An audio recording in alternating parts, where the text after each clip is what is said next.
दोस्तों नमस्कार। मैं हूं अधिवक्ता राजेश सोनी और आइए जानते हैं कि समन क्या होता है। इससे पहले कुछ सवाल आपसे पूछता हूं। क्या आपके घर कभी कोर्ट का समन आया है? क्या समन मिलने का मतलब है कि अपराधी आप हैं? अगर समन को नजरअंदाज कर दिया जाए तो क्या हो सकता है? तो आइए इन सब बातों को लेकर के हम चर्चा करते हैं। सबसे पहले देखते हैं कि समन क्या होता है। समन क्या होता है?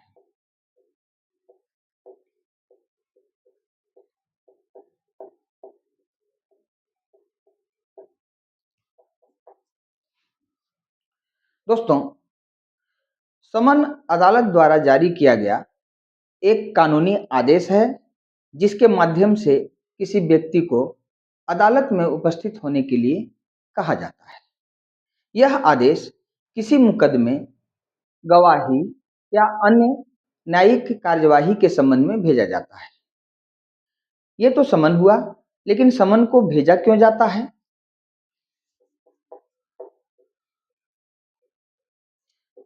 समन को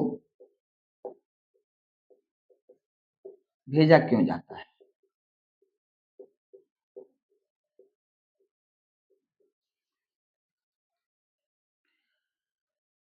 अदालत समन कई कारणों से जारी करती है, जैसे में किसी व्यक्ति को अभियुक्त के रूप में बुलाने के लिए, किसी गवाह को गवाही देने के लिए बुलाने के लिए, और किसी दस्तावेज या साक्ष्य को प्रस्तुत कराने के लिए। यदि किसी व्यक्ति पर केस है, उसको भी समन जारी किया जा सकता है। यदि किसी भी केस से संबंधित कोई गवाह है, उसे भी समन जारी किया जा सकता है।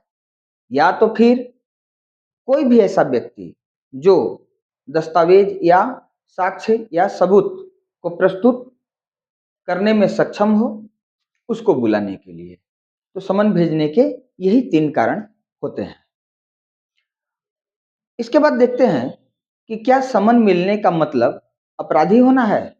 बहुत लोगों के मन में डर होता है कि कोर्ट से नोटिस आया, मतलब समन आया, और अपने आप को अपराधी समझ करके डरने लगते हैं। ऐसी बात नहीं है दोस्तों।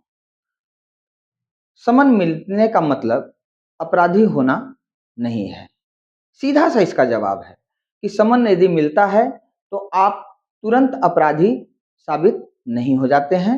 समन मिलने का अर्थ बिल्कुल नहीं है कि आप दोषी हैं। कई बार समन केवल गवाह के रूप में या जानकारी देने के लिए भी भेजा जाता है। यदि समन मिले तो क्या करें? यदि समन मिले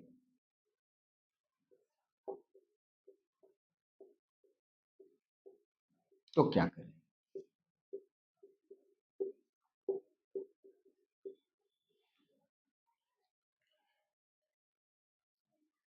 यदि समन मिलता है तो सबसे पहले समन को ध्यान से पढ़ें। आपको इन बातों का ध्यान रखना है कि समन को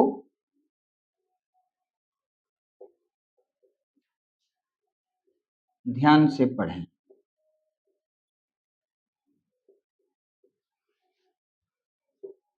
दूसरी बात, उसमें दी गई तारीख, समय और अदालत का नाम देखें। तारीख, समय और अदालत का नाम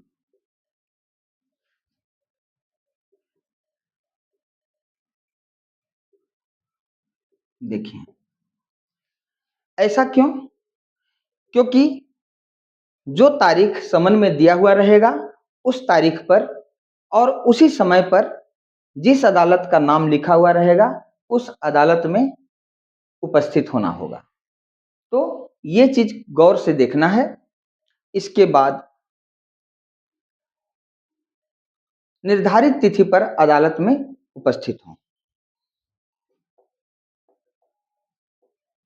निर्धारित तिथि पर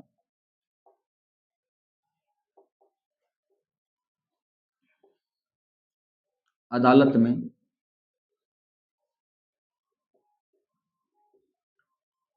उपस्थित हूं।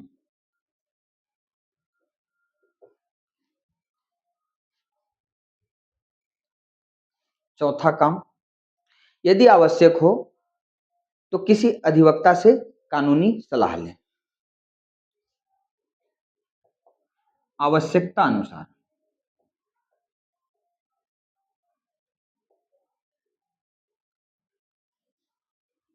किसी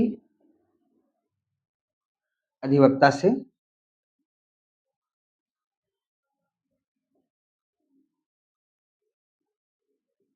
सलाह लें।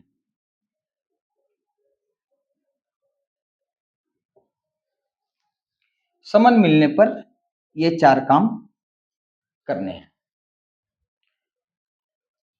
अब एक प्रश्न है कि यदि समन की अवहेलना की जाए तो? यदि कोई व्यक्ति बिना उचित कारण के समन का पालन नहीं करता तो अदालत उसके विरुद्ध आगे की कानूनी कार्रवाई कर सकती है। कुछ मामलों में अदालत वारंट भी जारी कर सकती है, इसलिए समन की अवहेलना न करें। समन और वारंट दोनों कोर्ट से निर्गत किए गए नोटिस होते हैं।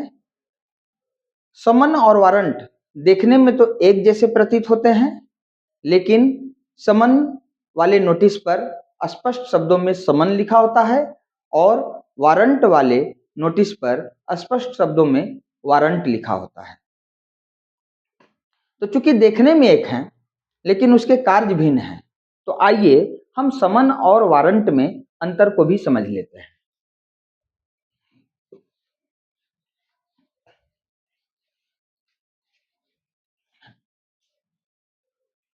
समन और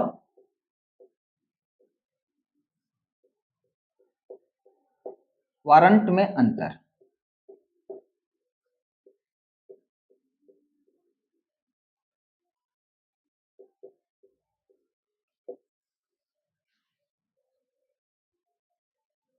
समन अदालत में उपस्थित होने का निर्देश होता है। समन अदालत में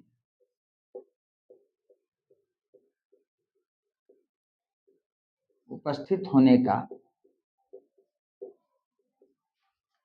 निर्देश होता है, जबकि वारंट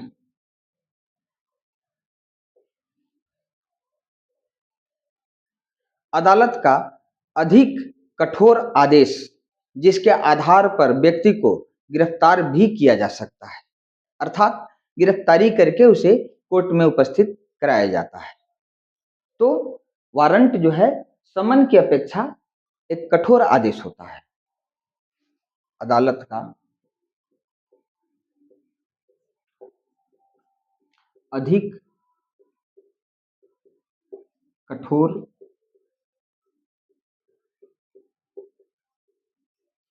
आदेश होता है जिसके आधार पर व्यक्ति को गिरफ्तार भी किया जा सकता है।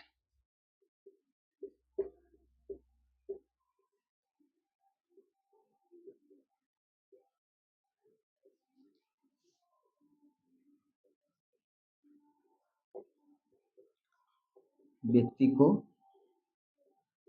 गिरफ्तार भी किया जा सकता है।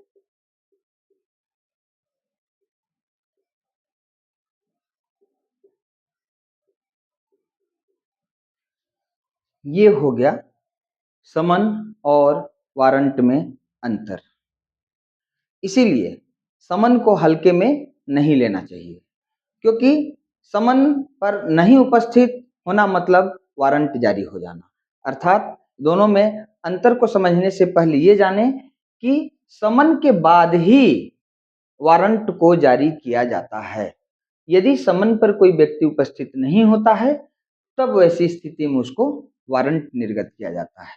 अदालत वारंट निर्गत करती है और वारंट के माध्यम से पुलिस द्वारा गिरफ्तारी करके कोर्ट में उपस्थित कराया जाता है। निष्कर्ष यह है दोस्तों कि समन अदालत द्वारा भेजा गया एक कानूनी नोटिस है, जिसके माध्यम से किसी व्यक्ति को अदालत में उपस्थित होने के लिए कहा जाता है। समन मिलना दोषी होने का प्रमाण नहीं है, लेकिन उसका पालन करना कानूनी रूप से महत्वपूर्ण है। दोस्तों, आज के लिए इतना ही। नमस्कार।